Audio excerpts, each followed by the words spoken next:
С пятницы на субботу где-то 1:30 ночи вот, у меня зять, дочь, 2 детей. Они вдруг увидели зарево, открыли дверь. Они хорошо еще не успели спать лечь, они как раз ложились спать. Вот, они открыли дверь, и дверь вышибла уже огнем. Сережа не успел даже добежать до балкона, все сразу дымом заполонило.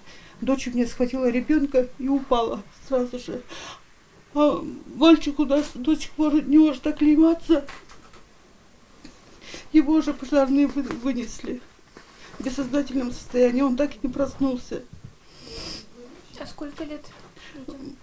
5 месяцев, год и 8.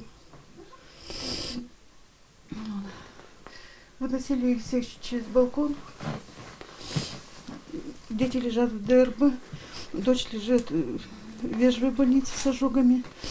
А зять в травматологии с порезами, потому что он бил окна, там все в крови. Вот. Дети в каком состоянии?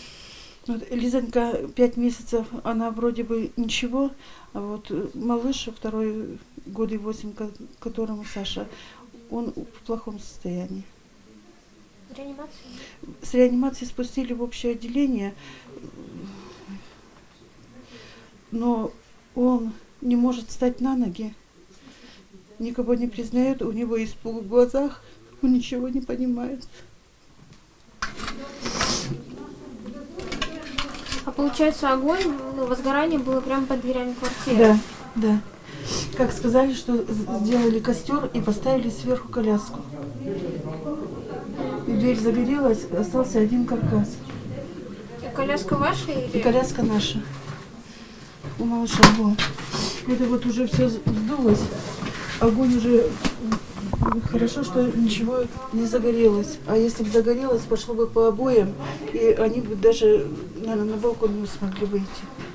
Коляска у нас стояла здесь. Как пожарные сказали, что сделали костер прямо под дверями и поставили эту коляску на этот костер. А это что, это хулиганы какие-то или? Наверное, хулиганы. Вы не хотите разговаривать, вы кричите. Вы объясните мне, что к чему. Ну, не кричу, вы же ехать сюда не хотите посмотреть. Нам посоветовать ничего не можете. Ну и что люди, у нас пожар произошел, понимаете? Вы должны быть здесь, как говорится, в течение всего дня, хотя бы до обеда, после обеда. Но вы должны какие-то указания дать. Вы начальник этой управляющей компании. А кто вы? Вы замдиректора. Ну тогда начальник пусть подъедет, если вы не можете. Пусть начальник приедет и нам все объяснит, разъяснит, что и как. Почему вы должны бегать? Потому что у нас чрезвычайная ситуация, у нас пожар. Вы должны сделать указания своим, как говорится, сантехникам, электрикам, потому что они нам ничего делать не хотят. И начальника вашего нету. Там у вас пожар в вашей квартире. Да не в квартире, у нас в коридоре. Не пострадала. У нас вся проводка сгорела, у нас счетчики искрят, понимаете? И вы не хотите нам поменять даже провода, которые в коридоре находятся. Эти счетчики, они в любой момент, они, как говорится... Это не общедомовое имущество. А еще вы каждый будете звонить, и каждому я буду объяснять и трубку передавать. Это является вашим имуществом. Но нам-то все равно... Соседям вашим 17 дом и спросите, как они ремонтировали.